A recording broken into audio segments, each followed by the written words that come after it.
The whisper of dust carried across the main street of Bismarck, Dakota Territory, 1878, as Florence Sullivan stood alone on the wooden porch of her small general store, watching the last wagon disappear into the horizon. The gold rush that had breathed life into this settlement had moved on, taking with it every soul except her own. Well, almost every soul. The soft creak of boots behind her made her turn, her tear-stained face catching the harsh afternoon sun. "Looks like they're really gone," she said, her voice barely audible above the prairie wind that swept through the abandoned town. Benjamin Hayes tipped his worn hat back, revealing deep-set eyes that had witnessed too many broken promises across the frontier. "Appears so," he replied, his gaze fixed on the distant trail where the townspeople had vanished. "Gold fever makes folks do strange things." Florence wiped her cheeks with the back of her hand, embarrassed that he had caught her crying. At 26, she had weathered many storms, but this abandonment cut deeper than most. She had invested everything in this store in this town, believing the promises that Bismarck would grow into something permanent.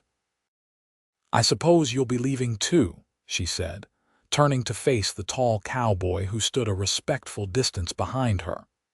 She had known Benjamin for the 2 years he'd been in Bismarck, working as a ranch hand at the Donovan place outside town. He was quiet, kept to himself mostly, but had always been fair in his dealings with her store. Benjamin stepped forward, his weathered face solemn as he looked down at her. "No, Miss Sullivan, I'm staying right here." She blinked in surprise. "But there's nothing left. The mine's dried up. Everyone's gone to the new strike in the Black Hills." He shook his head slowly, a small smile forming beneath his mustache. "Not everyone." He gestured toward her with a slight nod. "You're still here, and I reckon as long as you are not alone." The words hung between them like a promise, unexpected and unfamiliar. Florence felt something stir inside her chest, not hope exactly, but perhaps the seed of it. "Why would you stay?" she asked, studying his face for any sign of deception. She had grown wary of men and their false pledges over the years. Benjamin looked out across the abandoned town, his profile strong against the setting sun. "I've chased enough fool's gold in my lifetime, Miss Sullivan. Sometimes a man needs to plant his feet somewhere and see what grows." Florence followed his gaze to the empty buildings that lined the street, the saloon, the blacksmith shop, the small church at the far end. For 2 years, this had been home. She had arrived with her father, who'd passed away from pneumonia that first harsh winter, leaving her the store and a mountain of debt. She'd worked tirelessly, transforming it from a simple trading post into a proper general store that served the entire community. "I have nowhere else to go," she admitted softly. "Everything I have is here." Benjamin nodded, understanding in his eyes. "Then here is where we'll be." As darkness settled over the empty town, Florence locked the store and retreated to her small living quarters behind it. She lit an oil lamp and sat at her narrow table, writing in her journal. The day's events seemed surreal, waking to discover half the town had left in the night, watching the remaining families pack their belongings throughout the morning, and finally standing alone as the last wagon disappeared into the dust. Alone, except for Benjamin Hayes. She barely knew him, truth be told. He came to her store once a week for supplies, always polite, always proper. She knew he worked hard, that he had a way with horses that bordered on magical, according to Mr. Donovan. And now he had chosen to stay when everyone else had gone. Florence closed her journal and walked to the window, gazing out at the moonlit street. A soft glow emanated from the small cabin at the edge of town. Benjamin's light. The sight of it brought an unexpected comfort. Perhaps she wasn't completely abandoned after all. Morning arrived with harsh clarity. Florence rose with the sun, as was her habit, and prepared for a day that would be unlike any other. There would be no customers seeking flour or coffee, no children begging for penny candy, no women exchanging gossip while selecting fabric. Just silence and empty streets. She was arranging the merchandise more out of habit than necessity when the bell above the door jingled. Benjamin stood in the entrance, hat in hand. "Good morning, Miss Sullivan," he said, his voice deep and steady. "Mr. Hayes," she replied, straightening a stack of canned goods that needed no straightening. "What can I help you with today?" He cleared his throat. "I've been thinking. With everyone gone, things might get complicated. Supplies will be harder to come by until the next stagecoach. And there's safety to consider." Florence raised an eyebrow. "Are you suggesting I'm in danger, Mr. Hayes?" "Not specifically," he answered carefully. "But two people in an abandoned town might attract unwanted attention. I thought perhaps we could help each other." "How so?" she asked, crossing her arms defensively. Benjamin looked directly at her, his gaze unwavering. "I have skills hunting protection. You have supplies and a solid roof. I propose we share resources, at least until we figure out what comes next." Florence considered his words. There was logic in what he said.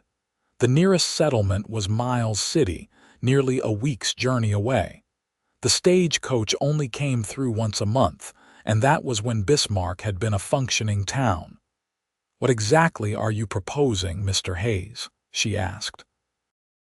"I'll hunt, provide protection, help maintain the buildings we need. You keep the store running for us and any travelers who might pass through. We split whatever earnings come our way. Partners of sorts." Florence studied him carefully. Benjamin Hayes wasn't like the smooth-talking gamblers or the rough miners that had populated Bismarck. There was something solid about him, dependable. "Partners," she repeated, testing the word. "I suppose that makes sense under the circumstances." Relief washed over his face. "Good. I'll start by checking the perimeter of town, make sure everything's secure." As he turned to leave, Florence called after him. "Mr. Hayes," he paused at the door. "Yes, Miss Sullivan, thank you for staying." A small smile touched his lips. "Like I said, you're not alone." The days fell into a rhythm as April blossomed into May.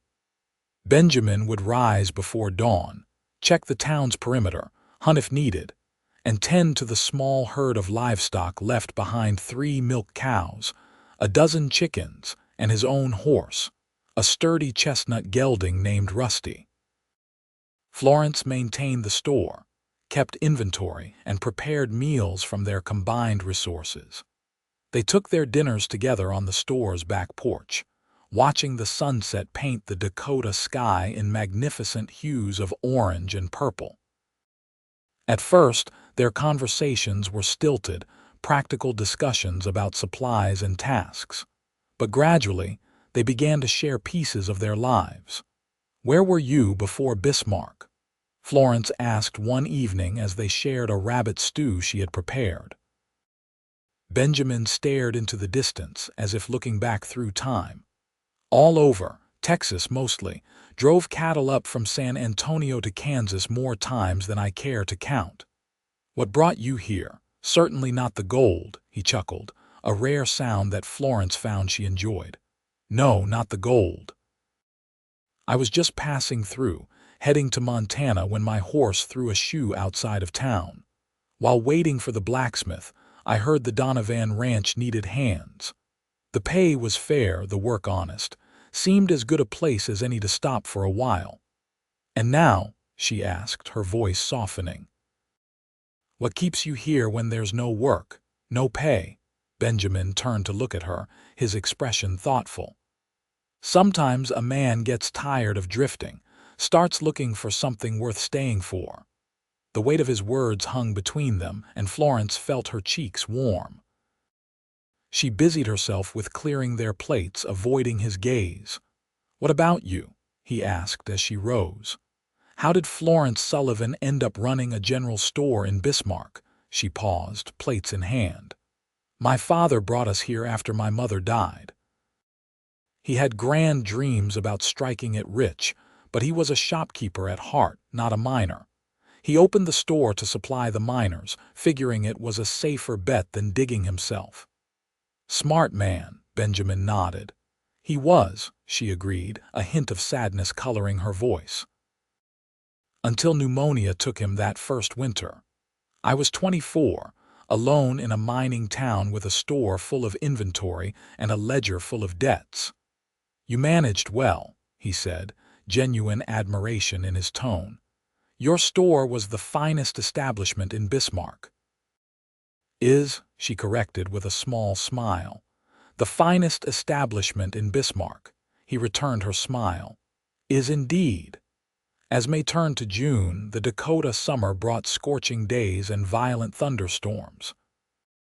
One particularly fierce storm struck just after midnight, waking Florence with a crash of thunder that seemed to shake the very foundation of her store. Rain pounded against the windows, and wind howled through the empty town like lost souls searching for shelter. A loud, splintering crack followed by a crash sent her rushing to the window. In the brief illumination of lightning, she saw that part of the church steeple had collapsed onto the street. Wrapping herself in a shawl over her nightgown, she hurried to the store's front door, peering out into the deluge. To her shock, Benjamin was already outside, fighting his way through the storm toward the damaged church. Without thinking, she grabbed an oil lamp and ran out after him, the rain instantly soaking her to the skin. "Benjamin," she called over the roar of the storm, using his first name without realizing it. "What are you doing?" He turned, squinting through the downpour. "The church bell. If it falls, it could damage more buildings." Understanding his concern, Florence followed him to the church. The steeple had partially collapsed, leaving the heavy bell precariously hanging by its wooden support. With each gust of wind, it swayed dangerously. "Hold this," Benjamin shouted, handing her a length of rope he'd brought. He climbed nimbly up the side of the church, using the decorative woodwork as handholds. Florence's heart pounded as she watched him navigate the slippery surface, the wind threatening to tear him from his precarious perch at any moment. When he reached the bell, he worked quickly, securing the rope around it and tossing the end down to Florence. "Pull," he commanded, bracing himself against the structure. Together, they managed to stabilize the bell, preventing it from crashing through the church roof or onto the street below. By the time they finished, they were both drenched and exhausted. "We need to get out of these wet clothes before we catch our death," Florence shouted over another crash of thunder. Without waiting for his response, she grabbed his hand and pulled him toward the store. Inside, she built up the fire in the small stove and retrieved a set of her father's old clothes. "These might fit you," she said, handing them to Benjamin before disappearing behind a curtain to change into dry clothing herself. When she emerged, he stood awkwardly by the stove in her father's slightly too small shirt and trousers. His hair was slicked back from his face, making him look younger, more vulnerable somehow. "Thank you," he said, his voice gruff with emotion or perhaps just the cold. "You didn't have to come out in that storm." Florence handed him a mug of hot coffee laced with a splash of whiskey. "We're partners, remember? Besides, that church means something to this town, even if the town is just us now." Benjamin accepted the mug, his fingers brushing against hers in the exchange. "Florence," he said, using her given name for the first time. "I want you to know that a tremendous crash from outside interrupted him." They rushed to the window to see that the saloon's awning had collapsed under the weight of the rain. "We'll have our work cut out for us tomorrow," Florence sighed. Benjamin nodded, a strange look crossing his face. "Tomorrow," he repeated softly.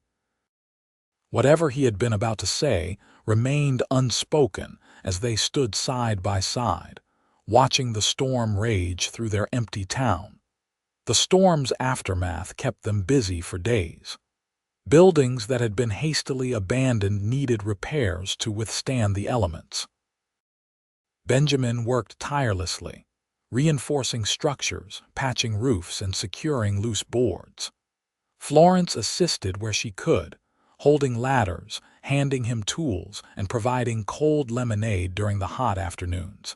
It was during these shared tasks that the walls between them began to crumble.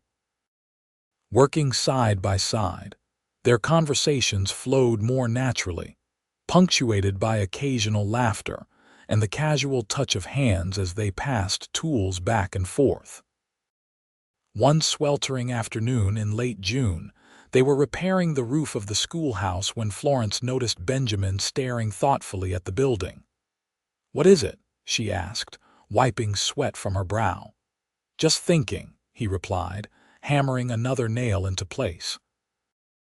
"This town doesn't have to die." Florence sat back on her heels. "What do you mean?" Benjamin gestured toward the valley beyond Bismarck. "There's good grazing land here. Water's plentiful. The soil's rich enough for farming. Gold brought people here, but there are other reasons to stay." "You sound like you're planning something, Mr. Hayes," she said, a smile playing at her lips. He looked at her then, his expression earnest. "Maybe I am. Bismarck could be more than just a failed mining town. It could be a place for families, for cattle, for trade." Florence felt a flutter of something like hope rise in her chest. That would take a lot of work, and more than just two people. "Everything has to start somewhere," he replied. "Besides, the stage will keep running through here. Word will spread if there's opportunity to be had." As they worked through the afternoon, Benjamin shared more of his vision: a cattle operation using the abandoned Donovan Ranch as its base, fields of wheat and corn where the miners had once dug for gold, the general store serving as a trading post for the surrounding area. "You've given this a lot of thought," Florence remarked as they walked back to the store at sunset. "I've had time," he admitted. "And reason." She glanced at him curiously. "What reason would that be?" Benjamin stopped walking and turned to face her. The setting sun cast a golden glow over his features as he regarded her with an intensity that made her breath catch. "You," he said simply. "You love this place. I can see it every time you look out across the street or straighten those shelves of yours. This is your home." "I figured if I could make it viable again, maybe." "Maybe what?" she prompted when he didn't continue. He shook his head. "Nothing. Just the ramblings of a tired cowboy. We should get some supper." As July arrived, bringing with it scorching heat and the anniversary of the nation's independence, Florence suggested they celebrate the 4th of July, just the two of them. "What's the point?" Benjamin asked as they ate breakfast together, a habit they had fallen into over the past months. "The point is to remember we're still Americans, even if we're the only two in Bismarck," she replied. "Besides, I found some fireworks in the back of the store that Mr. Johnson left behind." Benjamin raised an eyebrow. "Fireworks? That sounds dangerous." "Life is dangerous, Mr. Hayes," she said with a smile. "Yet here we are, living it anyway."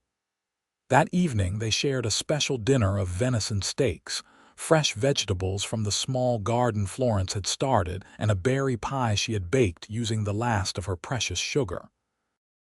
Benjamin had brought a bottle of decent whiskey he'd found in the abandoned saloon. "To independence," he toasted, raising his glass.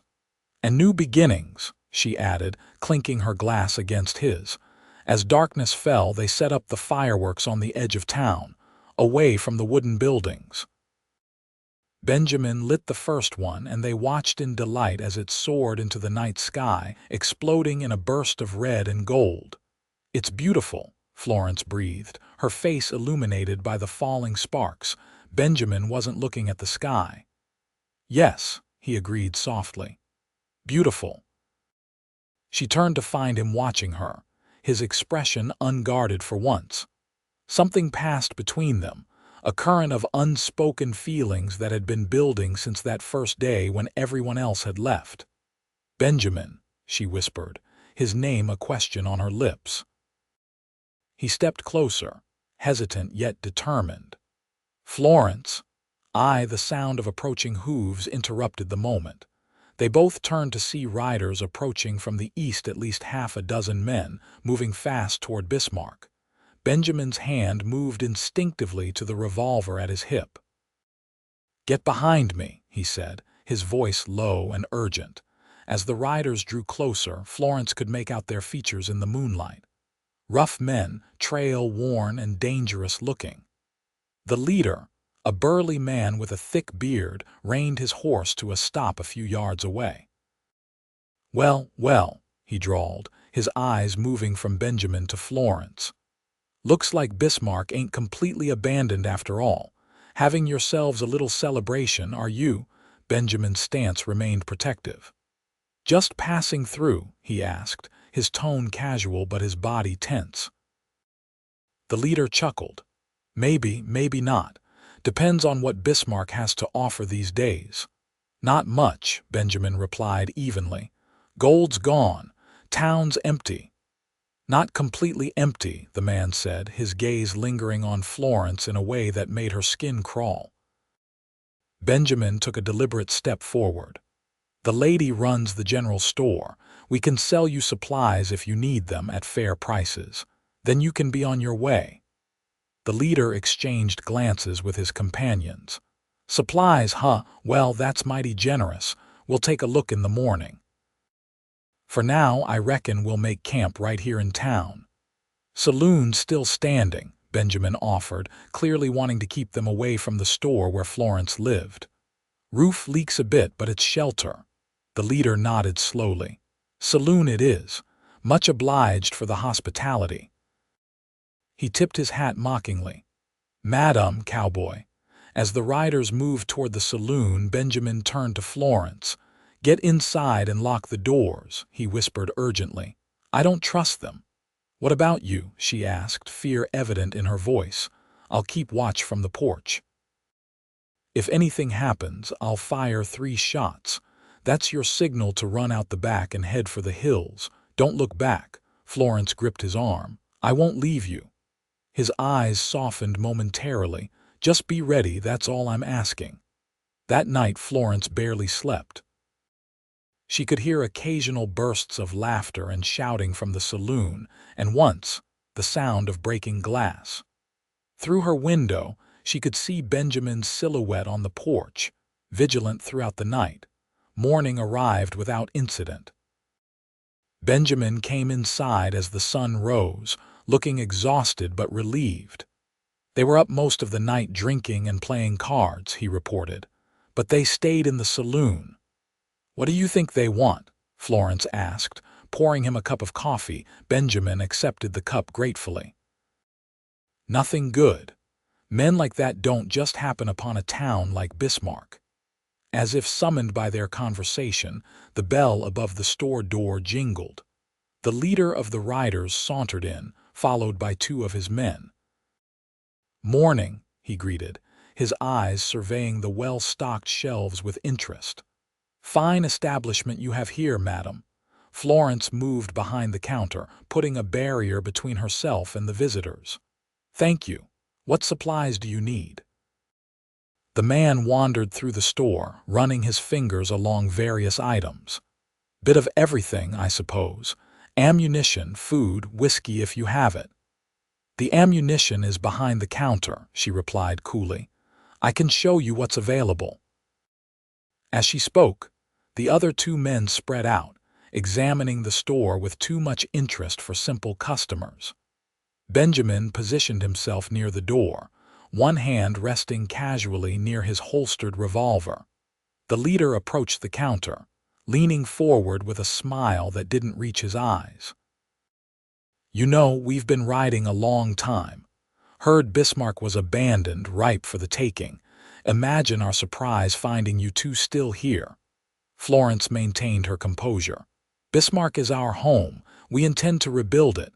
The man laughed. "Rebuild just the 2 of you? That's ambitious." He glanced back at Benjamin. "Your husband seems capable enough, but it's a big job for one man." "We manage," she replied tersely. The leader's expression hardened. "Here's the thing, madam. My boys and I, we've been thinking. Empty town, good location, plenty of supplies. Seems like a perfect place to set up operations. We're in the business of redistributing goods, you might say." "Outlaws," Benjamin stated flatly. The man shrugged. "Such an ugly word. I prefer entrepreneurs. Now we can do this the easy way or the hard way." "The easy way is you pack up whatever personal items you can carry and ride out today. The hard way." He let the implication hang in the air. Florence felt cold fear wash over her, but she stood her ground. "This is our town. We're not leaving." The leader sighed dramatically. "I figured you might say that. Well, I'm a reasonable man. I'll give you until sundown to reconsider." He tipped his hat. "Good day, madam, Cowboy." As soon as they left, Benjamin locked the door behind them and turned to Florence. "We need to prepare." "For what?" she asked, though she already knew the answer. "For a fight," he replied grimly. "Those men won't just ride away. They want what we have, and they're willing to take it by force." Florence nodded, a determined set to her jaw. "Then we'll give them one." Throughout the day, they worked quickly and quietly. Benjamin moved ammunition and weapons to strategic locations throughout the store and the living quarters behind it. Florence gathered medical supplies, food, and water, preparing for a potential siege. "There are at least 6 of them," Benjamin said as they ate a hasty lunch. "Maybe more. The odds aren't good." Florence reached across the table and placed her hand over his. "We've faced worse odds. This town was dead when everyone left, but we're still here. We'll defend what's ours." Benjamin turned his hand to clasp hers. "Florence, if anything happens to me, don't," she interrupted. "Nothing's going to happen to you." He held her gaze, his eyes conveying what words could not. "All the same, I want you to know that these past months, they've been the best of my life. I stayed because of you. Because from the moment I saw you standing alone on that porch, watching everyone leave, I knew I couldn't go. You deserved better than to be abandoned." Tears welled in Florence's eyes. "Benjamin," the sound of breaking glass from the direction of the saloon cut her off. They moved to the window and saw the outlaws dragging furniture into the street, building what appeared to be a bonfire. "They're getting ready to make their move," Benjamin said, checking his revolver. "When the sun starts to set, they'll come. I want you to hide in the storeroom. There's a trapdoor that leads to a small cellar. Your father showed it to me once." Florence shook her head firmly. "I'm not hiding while you face them alone." "Florence, please, no," she insisted. "This is my store, my town too. I can shoot and I will. We stand together." The determination in her eyes told him arguing would be futile. "All right," he conceded, "but you stay behind the counter. It's the most defensible position." As the afternoon waned, tension built like a summer storm. The outlaws had grown louder, more raucous, fueled by liquor and the anticipation of violence. Benjamin and Florence took their positions, weapons loaded, hearts pounding. Just as the sun touched the horizon, painting the street in crimson light, the leader emerged from the saloon, flanked by his men. They spread out across the width of the street, facing the general store with predatory confidence. "Time's up," the leader called out. "What's your decision? Leave peacefully or—" Benjamin stepped onto the porch, rifle in hand. "You need to move on," he replied, his voice carrying in the still evening air. "There's nothing for you here." The leader spat on the ground. "I was hoping you'd be reasonable. Boys, show them we mean business." On his signal, one of the men raised a burning torch and threw it onto the roof of the church. Flames quickly spread across the dry wood, sending smoke billowing into the darkening sky. "That's just a taste," the leader shouted. "Next will be the store with you in it if you don't clear out now." Benjamin's grip tightened on his rifle. "This is your last warning. Leave Bismarck or you won't live to regret it." The leader laughed and drew his pistol. "Kill the cowboy. Take the woman and the supplies." The first shot came from one of the outlaws on the left, the bullet splintering the wood near Benjamin's head. He returned fire immediately, diving back through the doorway as bullets peppered the front of the store. Florence crouched behind the counter, shotgun ready. "Benjamin." "I'm all right," he called back, taking up position by a window. He fired carefully, conserving ammunition while keeping the attackers at bay. The firefight intensified. Florence could hear the outlaws shouting to each other, coordinating their attack. Two moved toward the side of the store, likely looking for another entrance. "They're trying to flank us," she warned Benjamin, who was reloading his rifle.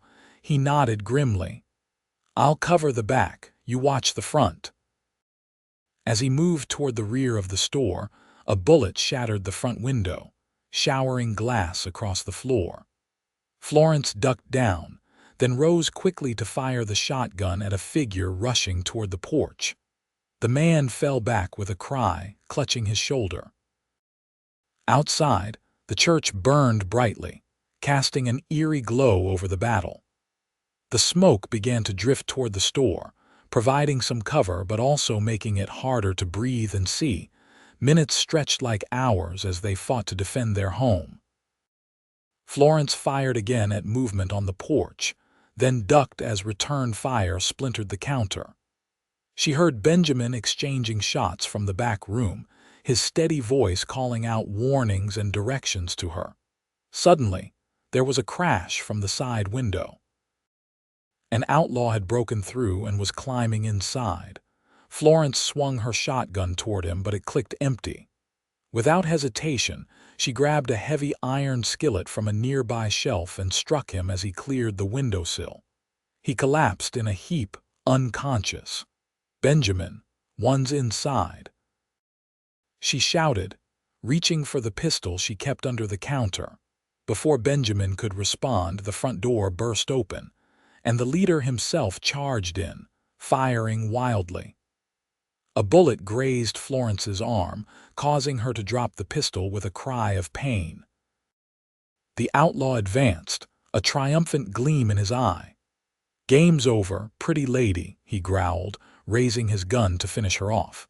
A shot rang out and the outlaw staggered, a look of surprise crossing his face. Benjamin stood in the doorway to the back room, his smoking revolver steady in his hand. The outlaw turned, firing blindly as he fell. Benjamin jerked backward, hit by the bullet and collapsed against the wall. "Benjamin!" Florence screamed, rushing to his side despite the danger. Outside, the remaining outlaws, seeing their leader fall, began to retreat.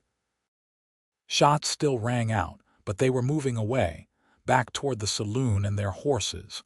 Florence cradled Benjamin's head in her lap, tears streaming down her face as she assessed his wound. The bullet had struck him in the shoulder, a serious but not immediately fatal injury. "Stay with me," she pleaded, pressing a cloth against the wound to staunch the bleeding. "Please, Benjamin, stay with me." His eyes fluttered open, focusing on her face with difficulty. "Are you hurt?" he managed to ask. "Just a scratch," she assured him, showing him the minor graze on her arm.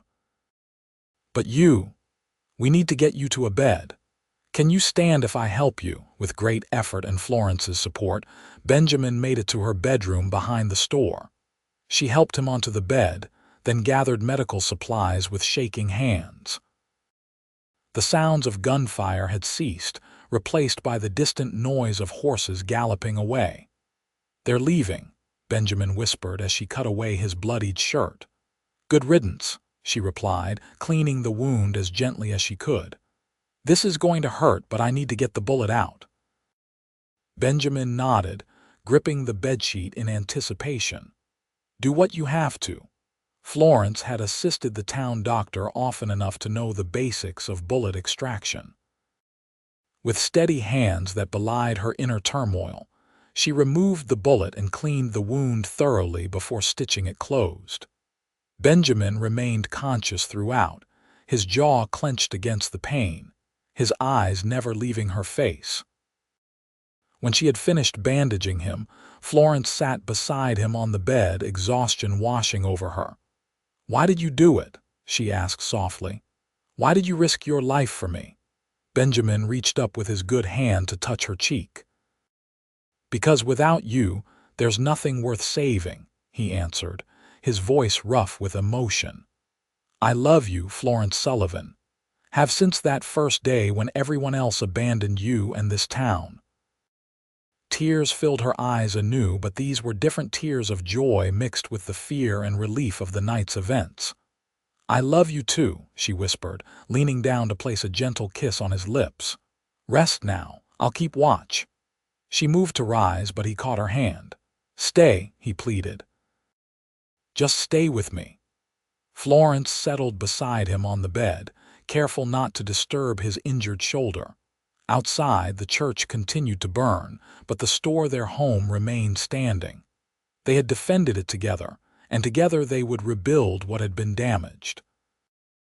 As Benjamin drifted into an exhausted sleep, Florence made silent plans. They would need to ride to Miles City for a proper doctor as soon as he was strong enough to travel.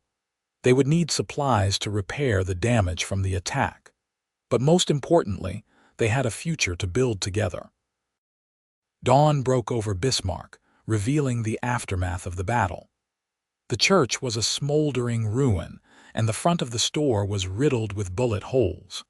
But as Florence stepped onto the porch, surveying the damage, she felt not despair but determination.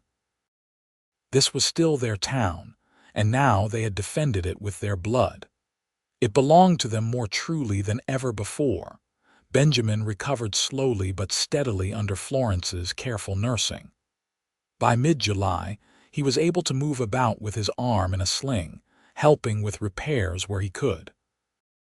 The bullet had missed any vital structures, but he would carry the scar as a permanent reminder of that night. "We should make it official," he said one evening as they sat on the newly repaired porch, watching the sunset. Florence looked at him questioningly. "Make what official?" Benjamin reached into his pocket with his good hand and withdrew a small, simple ring. "Us," he said, holding it out to her. "If you'll have me." The ring was a plain gold band, nothing fancy, but to Florence, it was the most beautiful thing she had ever seen. "Where did you get this?" she asked, her voice barely above a whisper. "It was my mother's," he explained. "I've carried it with me for years, waiting for the right person, the right moment." He looked at her with such tenderness that it took her breath away. "Florence Sullivan, will you marry me? Will you build this town and a life with me?" She took the ring with trembling fingers. "Yes," she answered without hesitation. "Yes to all of it." With no preacher in Bismarck, they rode together to Miles City the following week. The journey was slow, accommodating Benjamin's healing shoulder, but they made it safely. They were married in a small ceremony at the local church, with strangers as witnesses, but it didn't matter. What mattered was the promise they made to each other to love, to cherish, to build something lasting from the abandoned shell of Bismarck. When they returned to their town, they brought with them news that spread quickly across the territory. Bismarck was being rebuilt, not as a mining town but as a ranching community. Benjamin had secured loans using the Donovan property as collateral, planning to establish a cattle operation that would employ honest men looking for work. Florence expanded the store's inventory, focusing on practical goods for ranching families rather than miners' supplies. They sent letters to families they had known before the Exodus, inviting them to return to a more stable Bismarck. By autumn, the first new settlers arrived, a blacksmith and his family, drawn by Benjamin's promise of steady work shoeing horses and repairing equipment for the ranch. They were followed by a young doctor and his wife, eager to establish a practice in a growing community. Slowly, Bismarck came back to life. The burned church was rebuilt, houses were reclaimed from abandonment, and the sound of children playing once again echoed through streets that had stood silent for months. Florence and Benjamin moved into the old Donovan ranch house, which they had repaired and made their own. The general store remained open, now managed by Florence with the help of a young woman from one of the new families. The couple's evenings were spent on their porch, planning for the future of their town and their family. "You ever regret staying?" Benjamin asked one night as they watched the lights of the reborn Bismarck twinkling in the distance.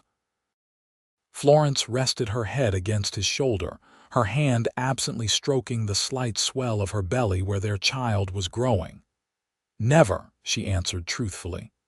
"That day when everyone left, it felt like the end of everything, but it was really the beginning." Benjamin placed his hand over hers.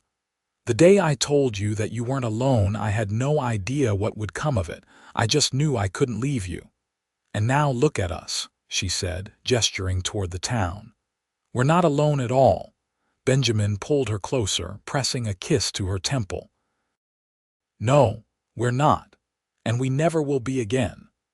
Winter came to Dakota Territory with its usual ferocity, but Bismarck stood strong against the howling winds and driving snow. The town had grown to nearly 20 families by Christmas, with more expected in the spring. The cattle Benjamin had purchased were sheltered in the large barn, and the storehouses were full of supplies to last through the cold months. On Christmas Eve, the entire community gathered in the rebuilt church for a celebration of both the holiday and the town's resurrection. Lanterns and candles illuminated the simple wooden structure, and evergreen boughs decorated the walls. Children ran excitedly between the pews while their parents shared food and conversation. Florence, now visibly pregnant, stood beside Benjamin as he addressed their neighbors and friends. "A year ago," he began, his voice carrying in the hushed church, "Bismarck was left for dead. Gold fever took away what had brought people here in the first place. But what we've learned since then is that a town is more than just what can be dug from the earth. It's the community we build, the lives we share, the future we create together." Murmurs of agreement rippled through the gathering. These were people who had taken a chance on Benjamin's vision, on Florence's determination, on the promise of Bismarck's second life.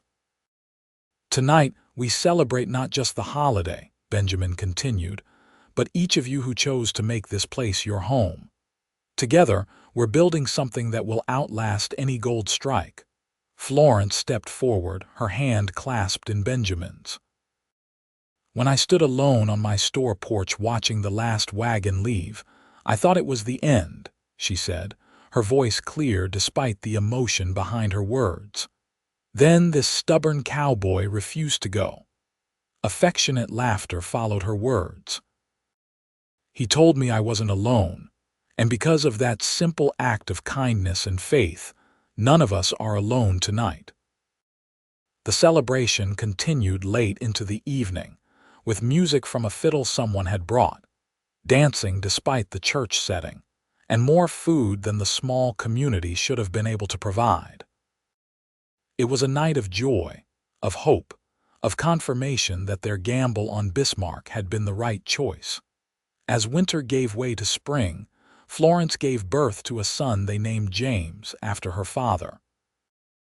The entire town celebrated the first child born in the reborn Bismarck, seeing in his arrival the promise of generations to come.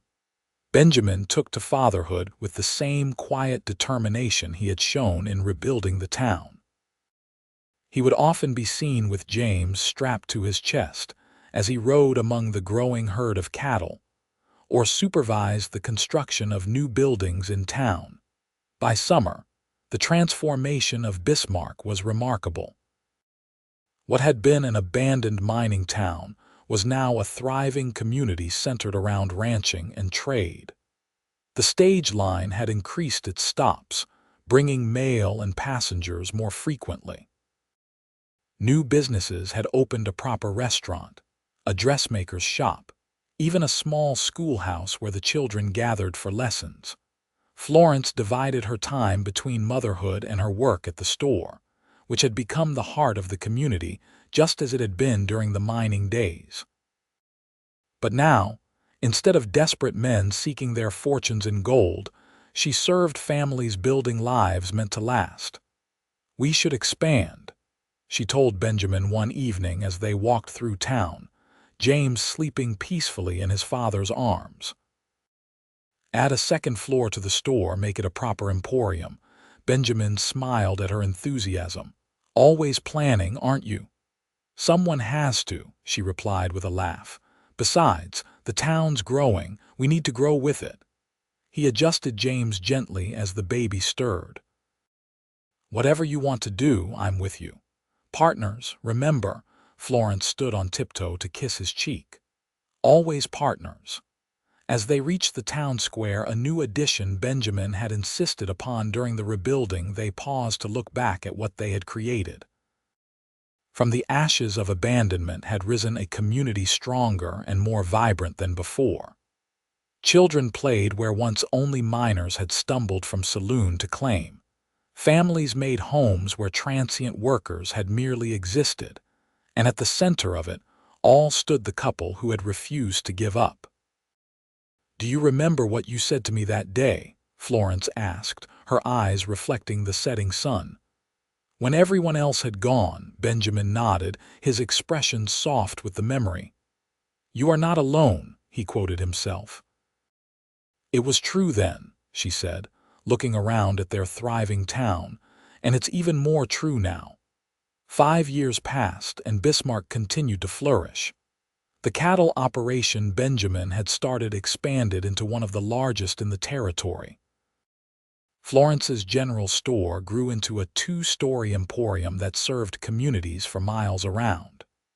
Their family grew as well, with the addition of a daughter they named Elizabeth, who inherited her mother's determination and her father's quiet strength. On the 5th anniversary of the day the town had been abandoned, Florence and Benjamin hosted a celebration for the entire community on the grounds of their ranch.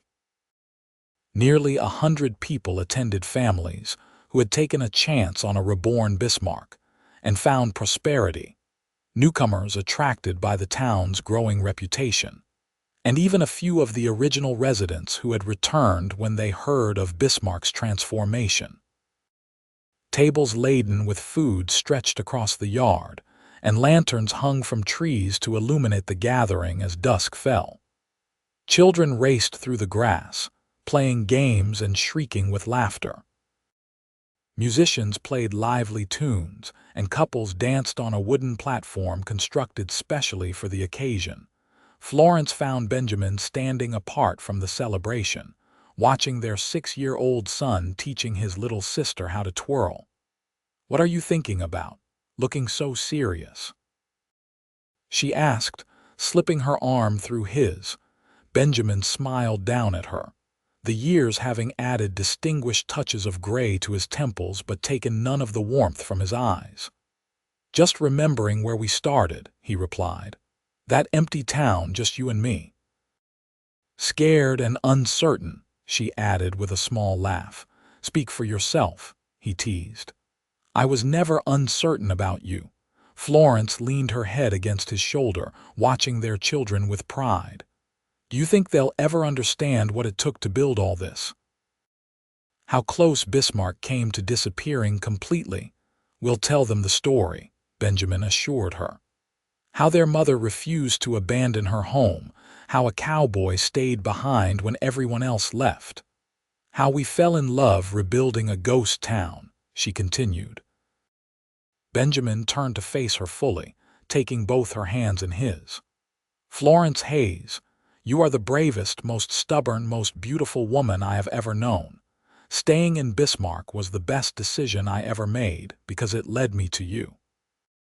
She smiled up at him, the love of years shining in her eyes. "And you, Benjamin Hayes, are the man who showed me that you are not alone can be the beginning of the greatest adventure." As the music swelled and their children ran to join them, Benjamin pulled Florence into a dance, spinning her gently across the grass. Around them, the community they had built from nothing continued its celebration, a testament to what faith and determination could achieve. Bismarck, once abandoned and left for dead, now pulsed with life and promise. And at its heart were the couple who had stood alone on an empty street and chosen to stay, to rebuild, to love. In the years that followed, Bismarck grew into one of the most prosperous towns in Dakota Territory. The railroad eventually came through, bringing even more opportunities for growth and trade. Benjamin's cattle operation expanded into neighboring territories, and Florence's emporium became known throughout the region for its quality goods and fair prices. Their children grew up in a town that valued community and perseverance, raised on the story of how their parents had saved Bismarck when everyone else had given up on it. James followed in his father's footsteps, learning the cattle business from the ground up and eventually taking over much of its management. Elizabeth showed her mother's head for business and her father's quiet determination, working alongside Florence in the store from an early age. Through it all, Florence and Benjamin remained the heart of Bismarck, their partnership a model for the community they had built. Their love story became something of a legend in the territory, the abandoned woman and the cowboy who stayed, who together had created something lasting from the ruins of broken dreams. On their 25th wedding anniversary, the entire town came together to honor them. A monument was erected in the town square, a simple stone marker with an inscription that read, "In honor of Florence and Benjamin Hayes, who believed in Bismarck when no one else would. From their faith grew a community that will never forget. No one stands alone." As they stood before the monument, surrounded by their children, grandchildren, and the hundreds of people who now called Bismarck home, Benjamin squeezed Florence's hand gently. "Did you ever imagine this?" he asked softly. "That day when everyone left?" Florence looked up at him, the years having added lines of wisdom to her face but dimmed none of the spirit in her eyes. "No," she admitted, "but I'm grateful every day that you stayed and showed me what was possible." Benjamin's voice was thick with emotion as he replied, "And I'm grateful that you were brave enough to rebuild when it would have been easier to leave. You gave me a home, a family, a purpose." "We gave each other those things," she corrected gently. "And together, we gave them to everyone here." As twilight settled over Bismarck, the couple walked hand in hand through the streets of the town they had saved. From a ghost town abandoned in the wake of gold fever, it had grown into a thriving community built on something far more valuable than precious metal: the bonds between people who chose to stand together, rather than chase the next promise of easy riches. Florence and Benjamin's legacy lived not just in the buildings they had rebuilt or the businesses they had established, but in the spirit of Bismarck itself, a place where no one was ever truly alone, where community mattered more than any fleeting opportunity, where love could transform abandonment into belonging. And as they returned home that evening to the ranch house they had shared for a quarter century, they knew with absolute certainty that they had built something more precious than gold, more enduring than any mineral pulled from the earth. They had built a life, a family, a town, all from the simple promise that had passed between them on that dusty street when everyone else had gone. You are not alone, and they never were again.